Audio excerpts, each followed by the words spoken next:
স্ত্রীর স্বীকৃতি চাইতে স্বামীর বাড়ি এসেছিলেন বিশ্ববিদ্যালয় পড়ুয়া এই তরুণী, কিন্তু স্বীকৃতি তো দূরের কথা, ঘরের ভেতর তালাবদ্ধ করে বিদ্যুৎ ও পানির লাইন বন্ধ করে দিয়েছে ছেলের বাবা। এই বাড়িতে আসতে আমি আজকে 2.5 দিন হয়, আর আসছে হইতেছে ও যাতে আমাকে স্বীকৃতি দেয়। টানা 2 দিন ধরে খাবার, পানি ও আলো ছাড়া ঘরবন্দি অবস্থায় থাকার দাবি এই তরুণীর। এখন পানি বন্ধ করে দিছে, কারেন্ট বন্ধ করে দিছে, এখন উল্টাপাল্টা করে গালিগালাজ করতেছে, মানে দরজা সাবল দিয়ে ভেঙে ফেলাইবো, আমাকে জব করবো, আরো অনেক নানা ধরনের যেগুলো বলে, মানে মেয়ে মানুষ যেগুলো বলে, অনেক খারাপ খারাপ কথা বলছে। ঢাকার ধামরাই উপজেলার শ্রীরামপুর গ্রামে চাঞ্চল্যকর এই ঘটনাটি ঘটে। ভুক্তভোগী ছাত্রী সাদিয়ার দাবি, 3 বছর প্রেমের সম্পর্কের পর গত 18 ফেব্রুয়ারি সাইফুল ইসলামের ছেলে জুয়েলের সঙ্গে ধর্মীয় রীতিতে বিয়ে হয় তাদের। কিন্তু আমাদের সম্পর্ক হয় হইতেছে গণবিশ্ববিদ্যালয় থেকে। আমি ওরে ফার্স্ট হইতেছে ফেব্রুয়ারি 7 তারিখে দেখছি। দেখার পরে ওরে ফেসবুকে নক দিছিলাম, এমনি হাই হ্যালো কথা হয়েছে। তারপরে আমার এক ফ্রেন্ডের বিয়েতেও আসছে, ওইখান থেকে আমাদের পরিচয় হয়, ভালো মতো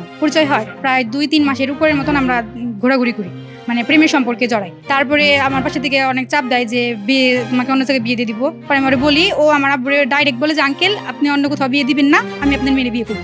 বাসায় এসে নিজে বলে, আমার আম্মুরে বলে গেছে, আমার আব্বুরে বলে গেছে সবার সামনে। পরে তারপরে তার ঠিক 2-3 দিন পরে আমরা গণবিশ্ববিদ্যালয়ের ওইখানে একটা মসজিদ আছে, সেই মসজিদের এখানে ওই নিজে নিয়ে যায় আমার বিয়ে করছে, হুজুর দিয়ে আমরা বিয়ে করছি। বিয়ের পর তারা স্বামী স্ত্রী হিসেবে বিভিন্ন স্থানে সময় কাটান। কয়েকদিন আগে স্বামীর পরিবারের সঙ্গে যোগাযোগ করলে তাকে বাড়িতে আসতে বলা হয়, কিন্তু বাড়িতে যাওয়ার পরে বদলে যায় পরিস্থিতি। 3-4 দিন পরে আমরা রিসোর্টে যাই, অনেকবার যাই। ওই আলাদিন পার্ক নামে একটা রিসোর্ট আছে, সেখানে আমরা অনেকবার যাই। তারপরে ওখানে তো অনেক টাকা পয়সা বিষয়। তারপরে আমরা বললাম যে ঠিক আছে, আমরা ফ্যামিলিতে জানানোর পরে আমার ফ্যামিলি মানে নিছে। ওরে বলছি যে তোমার ফ্যামিলিতে বলো, ও বলে নাই। সেটা ওর ব্যর্থতা। ও বলছে না, আমি তোমাকে অনুষ্ঠান করে তারপরে নিয়ে যাবো, আর গ্রাজুয়েশন কমপ্লিট এখনো 2 বছর আছে, সব কমপ্লিট করে তারপরে ওর ফ্যামিলি নাকি প্রোগ্রাম করে নিয়ে যাবে, এই কথা বলছে।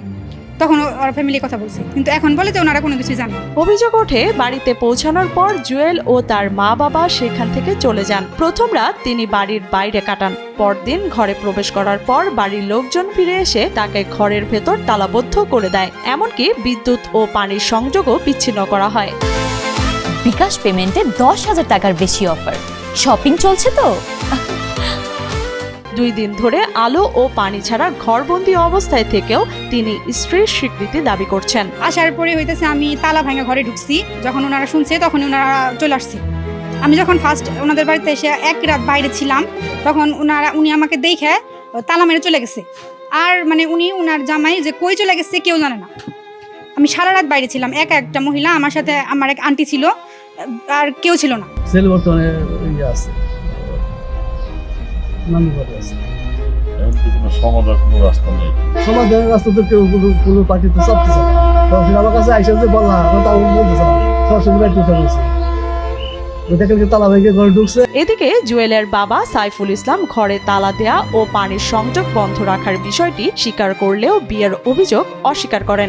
বিয়ে তো প্রমাণ দেখাতে পারে না, যদি মনে করেন তারা প্রমাণপত্র যাই হোক যদি হয়, এখন ছবি তাছাড়া প্রমাণ দেখাতে পারে যে বিয়ে করছে, ছবি কোনো প্রমাণ দেখাতে পারে। ছবিগুলো কি আপনি দেখেন না? আপনার ছেলের কাছে জিজ্ঞেস করছিলেন? ছেলে কি বলছে? ছেলে বলছে আমাকে বিয়ে করলে আর বলছে বাচ্চা হয়েছে, বাচ্চা ফেলাইছি, নানা কিছু পানির লাইন বন্ধ করে দিয়েছে। বন্ধ করে নাই, পানির লাইনটা বন্ধ করে দিয়েছে। এই ঘটনায় এলাকায় চাঞ্চল্যের সৃষ্টি হয়। স্ত্রীর স্বীকৃতি না মিললে ছেলের বাড়িতে আত্মহত্যা করবে বলে জানায় মেয়েটি। ভুক্তভোগীর দাবি, ঘটনার সুষ্ঠু তদন্ত ও ন্যায় বিচার। মানে নিলে আমি খুবই খুশি, আলহামদুলিল্লাহ খুবই খুশি। আমি তো সেটাই চাই যে সবাই মিলেমিশে থাকুক। আমি চাই, মানে না নিলে মরে যাবো, সুইসাইড করবো।